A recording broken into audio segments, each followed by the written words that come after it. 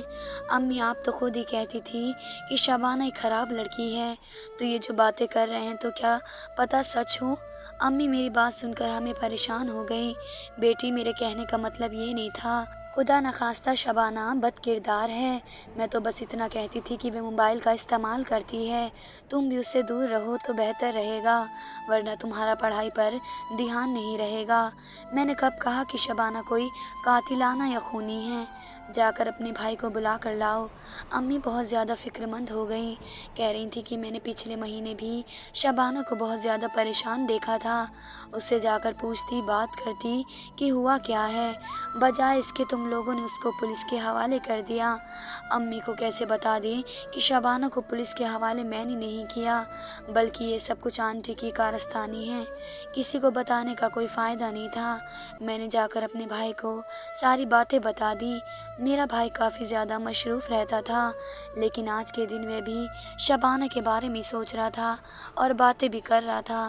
کہنے لگا کہ ہم نے فوراً تھانے چلنا ہوگا، شبانہ کی ضمانت کرانی ہوگی، بلکہ پولیس اسٹیشن میں صفائی بھی دینی ہوگی۔ شبانہ اپنے ابا کے جانے کے بعد سے ایسی ہو گئی ہے، ظاہر ہے اس کی ماں بھی نہیں ہے، ابا کے جانے کے غم میں اسے صدمے میں ڈال دیا ہے کہ وہ اپنے ہی باپ کے بارے میں بری بری باتیں کرنے لگی ہے۔ مجھے نہیں لگتا اس نے کوئی زہر وغیرہ دیا ہے۔ میں اپنے بھائی کی باتیں سن کر کچن والی بات یاد کرنے لگی، جہاں پر بے انتہا گلاس اور کپ بکھرے ہوئے تھے۔ میں نے بھائی کو یہ ساری باتیں بھی بتائی، کہنے لگا یہ کام تو امی بھی کرتی ہیں، جب امی کا برتن دھونے کا موڈ نہیں رہتا تو وہ نئے برتن نکال لیتی ہیں اور پھر سارے دھو کر ایک ساتھ ہی الماری میں رکھ دیتی ہیں۔ تم فی الحال ایسی باتیں نہیں سوچو، میرے ساتھ پولیس اسٹیشن چلو، تمہارا جانا اس لیے ضروری ہے، تم شبانہ کی دوست بن کر گواہی دو گی، پھر تم نے شبانہ کو کبھی کوئی غلط کام کرتے ہوئے نہیں دیکھا، اور پھر ایک کام اور کرنا ہوگا، میں تمہیں تھانے چل کر بتاؤں گا۔ میں اور بھائی اور تائے ابو کو لے کر پولیس اسٹیشن پہنچ گئے۔ پولیس اسٹیشن پہنچ کر ہم نے شبانہ سے ملاقات کی، کوشش کی، پتہ چلا کہ شبانہ ابھی تک جیل میں ہی بند ہے، اسے عورتوں کی جیل میں رکھا گیا ہے۔ مجھے یہ سب کچھ عجیب سا لگ رہا تھا۔ میں جب شبانہ کے پاس پہنچی تو وہ پھوٹ پھوٹ کر رونے لگی، اس کی آنکھوں سے بے انتہا آنسو بھی نکل رہے تھے۔ اسے دیکھ کر مجھے افسوس ہونے لگا۔ میں نے کہا شبانہ تم مجھے سچ سچ بتا دو، تم نے ماموں جان کے ساتھ واقعی میں زہر والا معاملہ کیا ہے یا نہیں؟ کیا بات ہے، تم ایسی تو نہیں تھی؟ کون اولاد اپنے ماں باپ کو گولی دے کر مار سکتے ہیں؟ میں تو مان ہی نہیں سکتی ہوں، تم ایسی لڑکی بالکل نہیں ہو، نام مت لو ان کا۔ شبانہ پھر چلانے لگی، پھر اس نے اپنے بالوں کو پکڑ لیا اور پھر وہ یوں ہی گھومنے لگی جیسے کہ کسی مزار پر کوئی پاگل بیٹھا رہتا ہے۔ شبانہ ہوش میں آؤ، میں یہ باتیں کر رہی تھی تبھی میرا بھائی بھی آ گیا۔ بھائی کے ساتھ ایک سفید کوٹ والا ڈاکٹر تھا۔ ڈاکٹر صاحب آپ مجھے بتا دو کہ آپ کو یہ مریض نارمل لگ رہی ہے یا نہیں؟ نہیں نارمل نہیں لگ رہی، بالکل دماغی طور پر بیمار ہے، انہیں بہت زیادہ علاج کی ضرورت ہے، اگر ان کا علاج نہیں کیا گیا تو بہت زیادہ نقصان ہو سکتا ہے۔ انہوں نے پولیس والوں کو بہت زیادہ ڈرانے کی کوشش کی، پولیس والے اسے چھوڑ دیں، اور پولیس والوں کے سامنے یہی بات رکھی گئی کہ شبانہ نے کوئی ظلم نہیں کیا، اس کے باپ کی موت نے اسے اس طریقے سے کرنے کے لیے مجبور کر دیا، الٹی سیدھی باتیں کر رہی ہے۔